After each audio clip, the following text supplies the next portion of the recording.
মুহাম্মাদান ওয়া মুসাল্লিয়ান ওয়া মুসাল্লিমা আম্মা বাদ। আজকে একটি বিষয় নিয়ে আপনাদের সামনে উপস্থিত হয়েছি।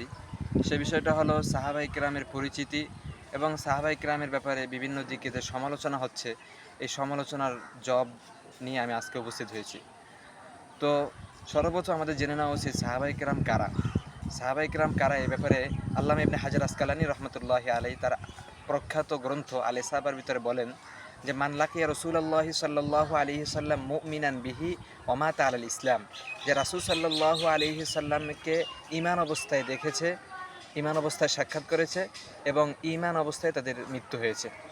এই হিসাবে এটাই হলো সাহাবায়ে কেরামের সংজ্ঞা।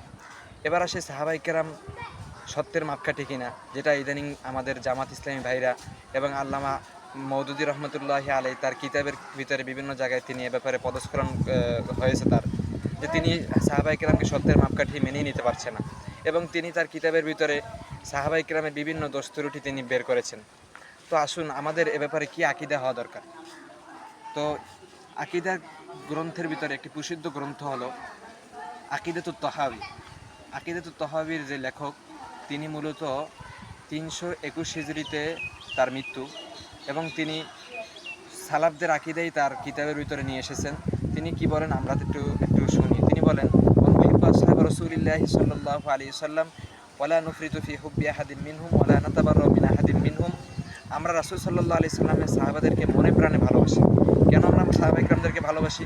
যেহেতু আল্লাহ তাআলা কোরআনের ভিতরে সূরা তাওবার সূরা মায়েদার 54 নং আয়াতে বলেন সাউফা ইয়াতিল্লাহু বিকওমিন ইউহিব্বুহুম ওয়া ইউহিব্বুনা, এমন একটা সম্প্রদায়কে আল্লাহ তাআলা অতি সত্বর তোমাদের কাছে নিয়ে আসবেন যাদেরকে আল্লাহও ভালোবাসেন এবং তারাও আল্লাহকে ভালোবাসে। সুতরাং আল্লাহ এখান দ্বারা উদ্দেশ্য হলো সাহাবায়ে কেরাম।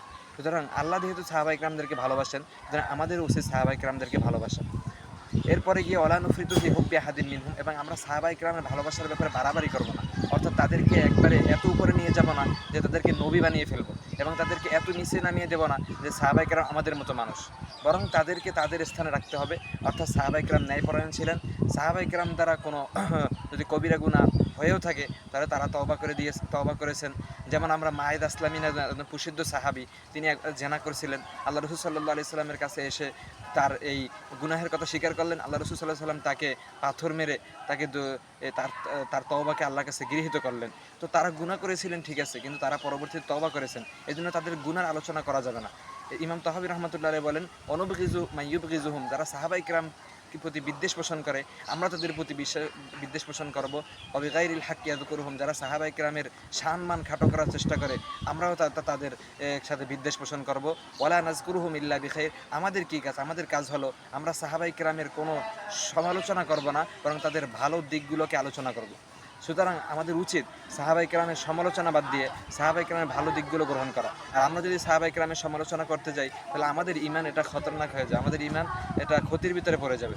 এই জন্য সাহাবায়ে কেরামের অনেক ফজিলত রয়েছে। রাসূল সাল্লাল্লাহু আলাইহি সাল্লাম বলেন যে আসহাবি কান নুজুম বিআইয়িহিম ইহতাদাইতুম, যে আমার সাহাবায়ে কেরাম হলো নক্ষত্র সমতুল্য। যে সমুদ্রের ভিতরে নাবিক যখন পথ হারিয়ে যায় তখন সে তারকারাজি দেখে যেমন সঠিক পথের দিশা পায়, তদ্রূপভাবে আমার সাহাবায়ে কেরাম, যে কোনো একটা সাহাবায়ে কেরামের যদি তুমি জীবনে অনুসরণ করতে পারো তাহলে তুমি সঠিক পথ পেয়ে যাবে। এই জন্য ভাই আসুন আমরা সাহাবায়ে কেরামের সমালোচনা ছেড়ে সাহাবায়ে কেরামের জিন্দেগি অনুযায়ী চলার চেষ্টা করি। ওয়া আখিরু দাওয়ানা আলহামদুলিল্লাহি রাব্বিল আলামিন।